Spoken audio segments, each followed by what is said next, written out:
Bohemian. I'm your host of the evening, Kelly Shaw. And gosh, I cannot believe it is already the last week of August and the last week of the summer. I feel like, I think it's the book of Jeremiah in the Bible, and there are several other books, actually contemporary literature, the titles of which say, the summer is over and we are not saved, or my soul is not saved. I feel like I had this list of things that I was going to accomplish this summer, and it's just looming large ahead of me, and there is no human way possible that I can think of to tick all of the boxes and get everything done. But that's okay. Thank God for grace, right? We have other days, and we have the fall coming. There is redemption. So I think rather than going on and on about all the things, the laundry list of things that I have yet to do, the closet I still need to clean out, speaking to you, like I was hoping to have a cadence of every week, and it has not necessarily been every week, but looking more at being grateful for this time that I have right now with you, and also thinking about redemption. And speaking about redemption,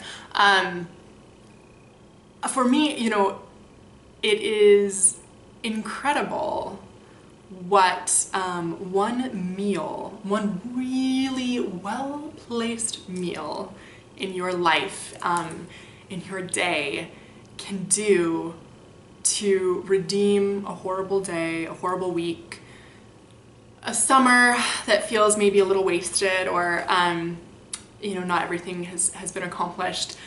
To me, food actually has that redemptive quality about it. Not only food, I should say meals, and that's the whole enchilada, not to use another often used trope, but it's the ambiance, the atmosphere, and the people that really matter, right? The conversation that can suddenly turn just simple food into what I like to call the golden hour, right? In photography, that magic moment where the lighting is just perfect, and everything just falls into place, and everything feels so right. Like that is a meal, and not really just any meal. For me, I think brunch is really the meal to beat all meals. Now, I know that there have been lots of articles posted,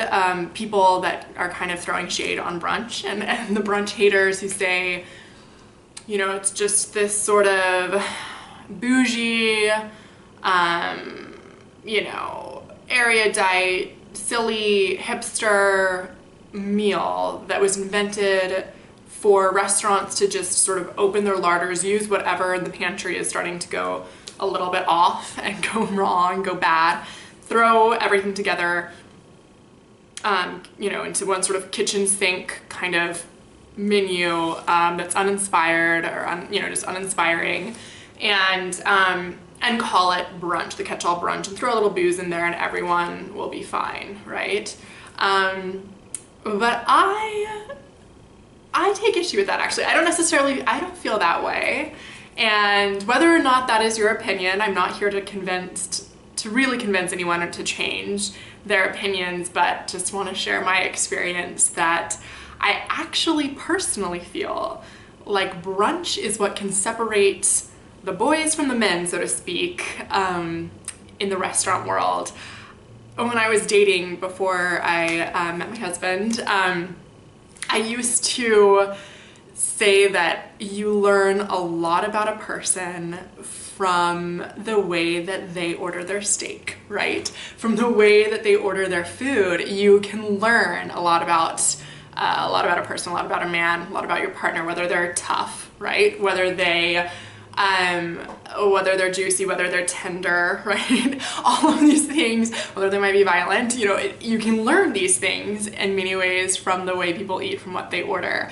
And I feel like dating and finding that perfect match in a relationship also translates well, that analogy, over to finding the perfect meal and the perfect restaurant in your city. And you know, just as in dating and in life and relationships, sometimes there are awkward first dates, you know, where you might be willing to give that person another chance. It's the same with restaurants, right? Sometimes there might be one thing that is just a little bit off, you know.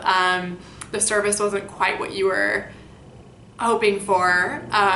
The food might not be, you know, there might be something that's just not quite perfect from a texture standpoint. The cocktail might not be perfectly balanced, but there are enough right elements that you think, you know, I'll try this again, and maybe we'll hit it the next time, and hit it off. And then there are those horrible first dates that are just irredeemable, unforgivable. Like, there is no way that it's really going to work out. And those restaurants, unfortunately, like first dates, can sometimes feel like they're everywhere, right? There's this overabundance of restaurants that present kind of watered down mimosas for brunch, soggy eggs, you know, cold toast, and they call it brunch. And so I guess I do understand where if that has been your experience with your brunch experience, overpriced, soggy eggs, and watered down bottomless mimosas, I can see where you might be coming from a place of serious brunch, wanting to just break up with brunch, right? You've got this list of sort of restaurant relationships that you don't want to go back there for that meal, and that's totally fine. I'm hoping that I can share with you some of the wonderful spots, the special experiences that I've had with this particular meal with some restaurants in San Francisco. It can take time, but you can find wonderful experiences that really can add color, add joy to, you know, to life's existential angst and the problems and the stress. I feel like brunch can relieve some of that if done well. And just like yoga, exercise, meditation, I actually feel that brunch is a practice, that what you bring to brunch, you know, what you put into it, you're going to take away. So the onus is also on us to, you know, just like with any relationship, you know, and with any practice, it is on us to put in the effort, and you reap the rewards. Anyway, enough of the preamble. On to the food. You're here for the food, you know. I know what you're thinking, Kelly. Let's just, you know, let's get to the food. That's why I'm here. So we will move on to that. I want to first start out by talking a little bit about El Techo. Now, I know that I have talked and gushed about El Techo de la Linda on my blog, and I'll link the post URL below. But I still feel like there is so much more to say, so I just want to share why that's one of my favorite places in San Francisco for brunch. El Techo de la Linda is in the Mission District in San Francisco, and part of what makes it so special and so unique is the fact that it's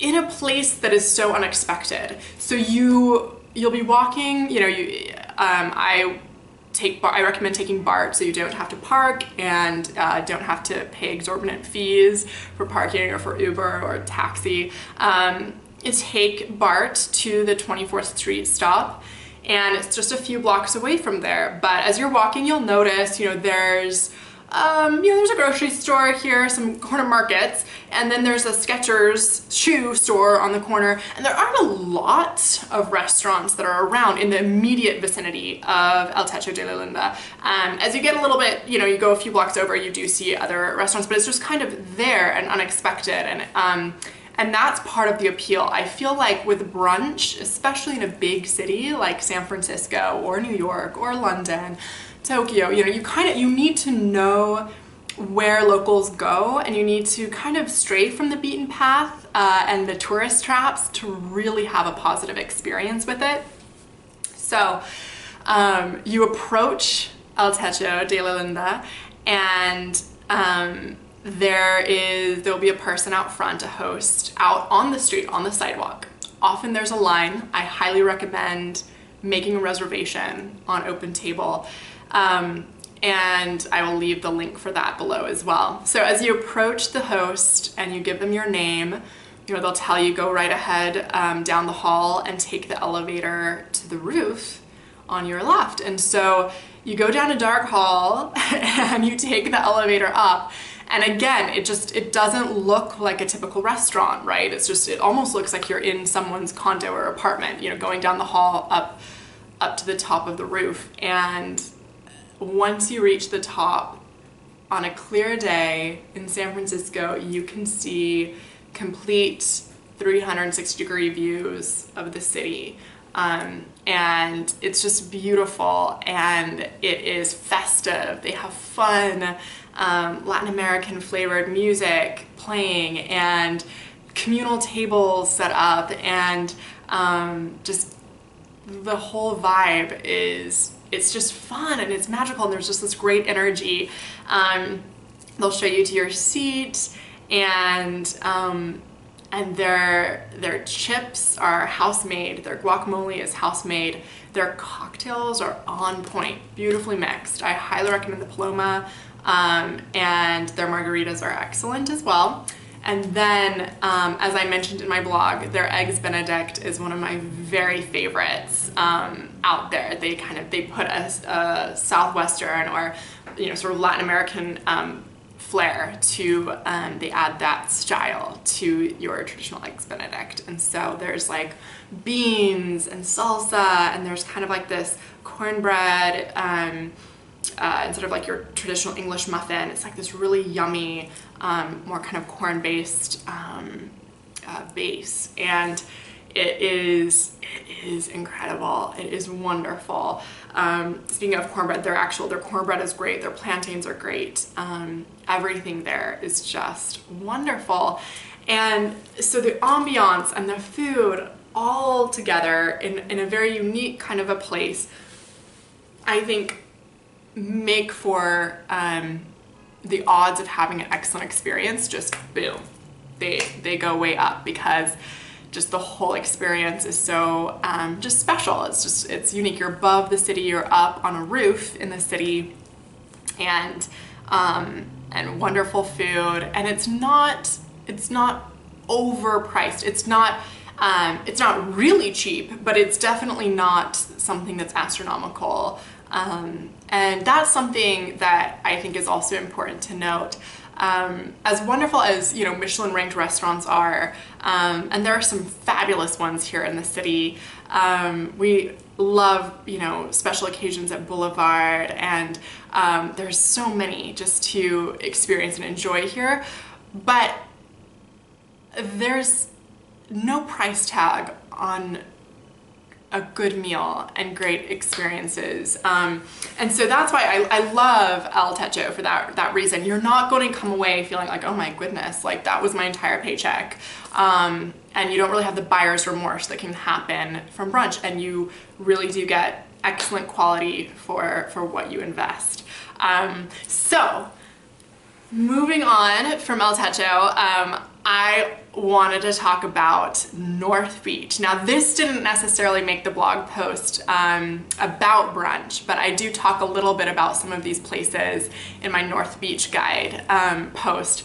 So I love going to Molinari Delicatessen. They have out of this world sandwiches. I mean, they take like a G rating sandwich to an X rated featurette. I mean, it is like amazing. Like you can't, it's sinful. Like the North Beach special in particular, I think they have, they do these roasted peppers, and marinated peppers that I think are either imported from Italy or house done.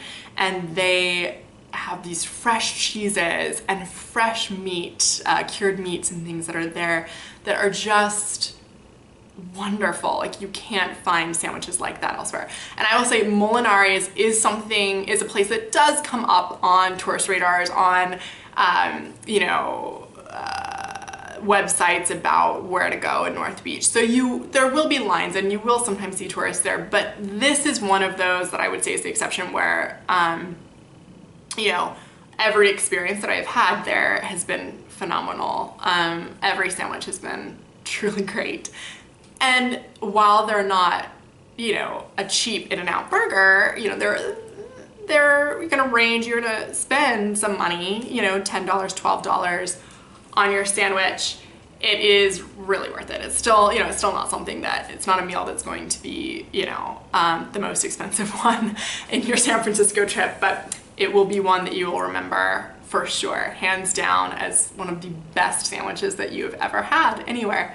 So I recommend purchasing the North Beach special. That's my favorite one. And then going to the park around the corner, just kind of down the street, and sitting on a bench and enjoying that sandwich with an Italian soda or Italian beer that they have there, and just feeling your cares wash away and unplugging, not checking your phone, having meaningful, deep conversations with your friend who's with you, or the people that are in your group.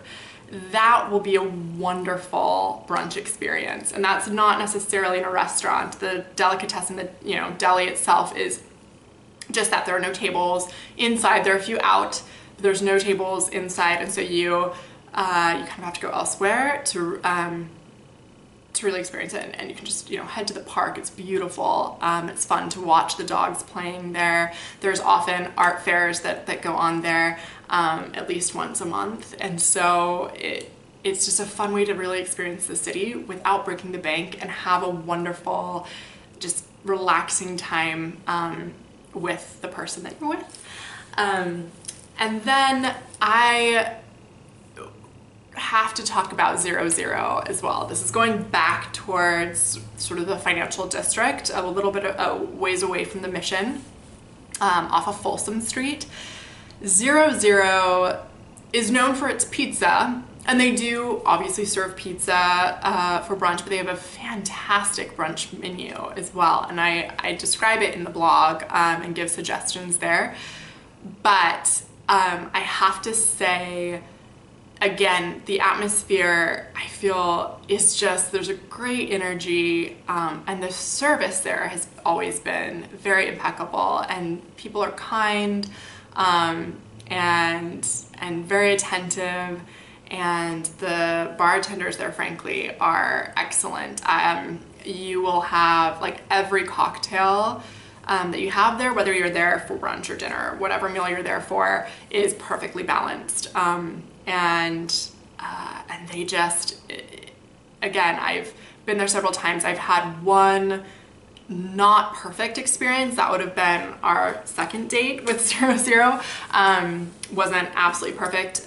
There was, I think, a short rib that was just like a little bit too charred, and just like there was too much fat on it. It wasn't absolutely perfect, but overall I've had so many great experiences, just great times with friends there, and just a fun escape, which is how I feel like meals should feel. I feel like meals should be that. Meals are that for me often, and so I highly recommend 00 if you're in San Francisco. Now, another brunch that's often an unforgettable experience is taking the ferry from the ferry building in San Francisco and heading to Sausalito and going to Skoma's.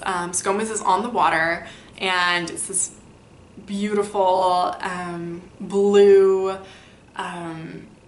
wood small restaurant that kind of juts out into the bay, and beautiful views on a clear day. And even when it's sort of misty and foggy, it's just very romantic, very iconically sort of that San Francisco, Sausalito, beachy feel. And they have, in my opinion, the best clam chowder bread bowl, better than Boudin's, I would say, is at Skoma's. And it's a little bit lesser known than Boudin in San Francisco. And just the fun of being on the bay, the ferry ride over is really cool and a fun way to spend the weekend. And to get to sort of putter around Sausalito is great. So that's another one that I highly recommend. Again, I'll leave links below so you can check it out for yourself. Check out the websites, make your reservation. That is such a fun time and fun experience, and it would be really hard, I think, to have a really negative experience there. It would be tricky. Sometimes, I've been there one time where they kind of rushed us a little bit, and I really like with brunches on the weekend when you have a little bit more time and it's not like a lunch during your work week where you're eating at your desk or you're being rushed because you have to get back to the office.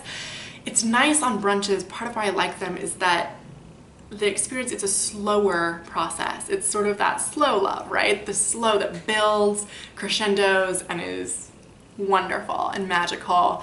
And that's what's the part of the beauty of brunch is you can kind of slow down, take it slow, ease into your weekend, enjoy your time, relax, regenerate, and just be ready for the craziness of life ahead and kind of get us away from that craziness for a while. And so I will say, just being perfectly honest, there was that one time I don't particularly like being too rushed on the weekend, and we were a little bit rushed, but I honestly think it's one I will continue to highly recommend to people who come here to visit, who want to experience like a fun, oysters on the half shell, clam chowder, and your classic sort of San Francisco fare. That is where you'll find it. So those are some of my favorites. Another thing I will recommend is, and this is just I'll give you two spots actually.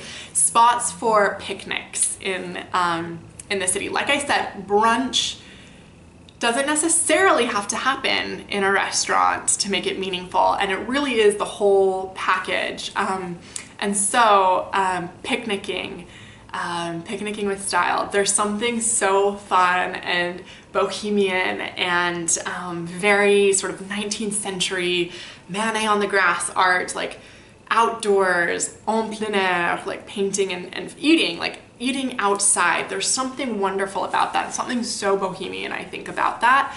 And San Francisco has no shortage of parks. In fact, little known fact, I think, is that Golden Gate Park, the sort of central park of San Francisco, is actually larger in size than Central Park in New York.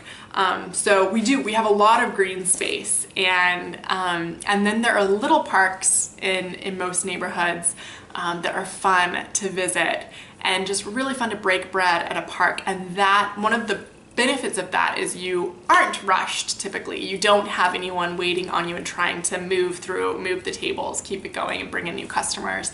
You're able to really kick back and relax and be in nature. There's been a lot of scientific research out there that has said that being outside and in nature is where your brain tends to be innovative. Often we think of that happening in the shower.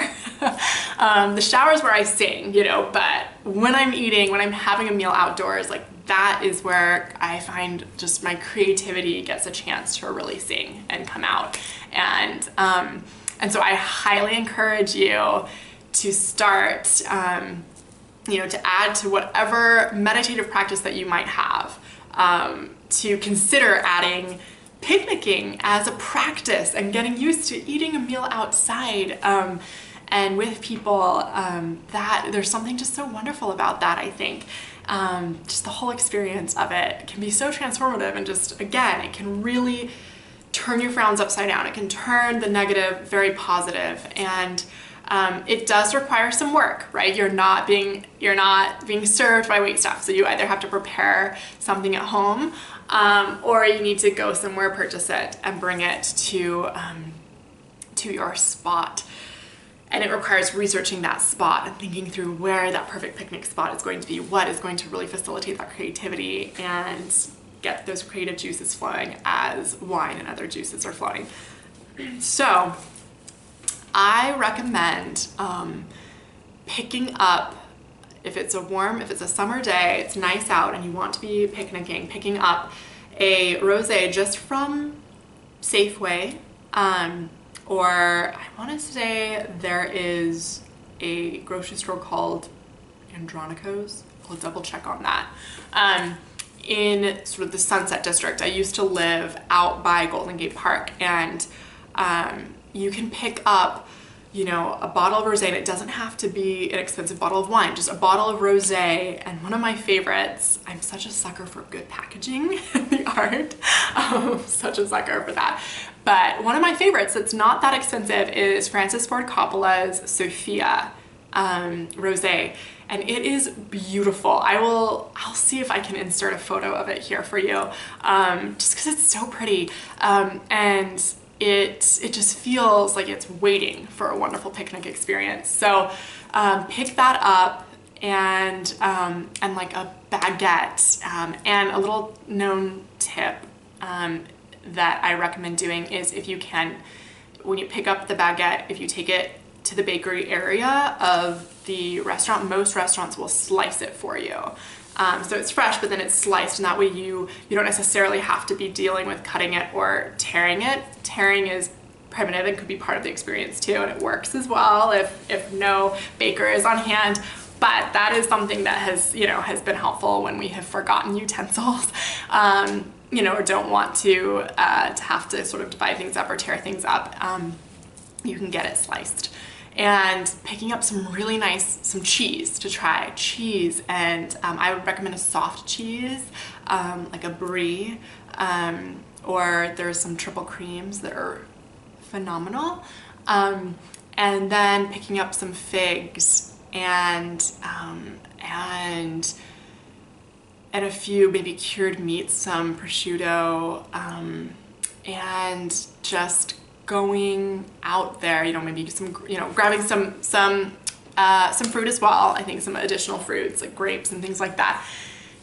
And then going to Golden Gate Park near the Conservatory of Flowers and laying down a blanket and picnicking. Another really fun thing to do is to rent a rowboat in Stowe Lake in the middle of the park, and you can have kind of a picnic on the go, a picnic on the row even, and kind of a picnic in the boat, which is really, really fun as well. And I think the beautiful thing about that is I think it's so encouraging, not only for your own creativity, but it kind of gets conversations going. It's often a little bit of a quieter place, and you don't have waiters and people kind of rushing in and out and distractions as much. You're in nature, you're in beauty, and there's some still there. And so I highly recommend that park. The other place that's really fun is Crissy Field. There are just stunning views of the bay. There'll be sailboats, you can see Alcatraz, you can see the Golden Gate Bridge from there, and it's iconic, it's beautiful. And there's a Safeway right near Fort Mason, right kind of pretty close to Crissy Field and sort of the Fort Mason area, that you can pick some of these picnic items up at if you're not able to bring them from your home, if you're just visiting and staying at a hotel. So I realize I've rambled on a lot, but food is truly important to me, and not only food, but like I said, the meal, the whole enchilada, finding that ambiance, picking those people. Speaking of picking people, one of my favorite party questions, kind of party games, is that question of, if you could have dinner or share a meal with anyone living or dead, who would it be? And it is so hard for me to pick. There are so many people that I would love to just break bread with and just soak in from their personality and their knowledge and their wisdom, their life experience, just share those life experiences, share our stories. But I think it's a toss-up between probably like Ernest Hemingway, who I honestly think, had I been born in the right time period, his time period, and rather than my own, I honestly think I would have been able to prevent him from the 4 marriages and the ultimate suicide. Like, I think that we could have really hit things off. I love his direct writing style. love his works, and it just would be fascinating to get to talk to him about his process of writing. And then Gloria Steinem is my homegirl. I do love what she has stood for, what she's been doing for women, and for the last, years. And I just would love to learn from her experience and just kind of bond, hopefully, woman to woman. And then I think the other one that would make for a really unique, this would make for a unique brunch table, a meal table, would be Yo-Yo Ma. He's like one of my first celebrity crushes. I know, I'm such a nerd. He's definitely on my list. I think his music, there's just something about the cello, like it produces vibrations. It is so beautiful. And if he could not only join the discussion and talk about music and talk about the cello, but just play Camille Saint-Saëns' The Swan while we're there having a meal, like that would be so epic, so mind-blowing. Anyway, this has gone on too long, but I do want to encourage you to fill out in the comments below. I'm so interested to know any brunch tips that you have, any of the brunch, the sort of practices that you've implemented in your brunch, any favorite brunch places wherever you're from, because I love to travel and it would be great to have some tips on where to go. And also thirdly, your answer to the question of who you would eat with. And you can pick 3. I'm not gonna limit you to just picking 1. Like, you can pick 3 people, so you're the 4th, so that you can have really robust conversations and learn from each other. So your top 3 picks for who you would love to eat with, living or dead, at your next brunch, your next meal. So with that, thank you so much for joining me on my brunch exploration. And if you are ever in San Francisco, let me know if you would like a brunch partner. I would love to join you. I never turn down an invitation for brunch. So enjoy your week. And whether or not, however your week goes, you can end it with a wonderful brunch and it will just make everything better. Have a wonderful week, and we will see you next time. Bye.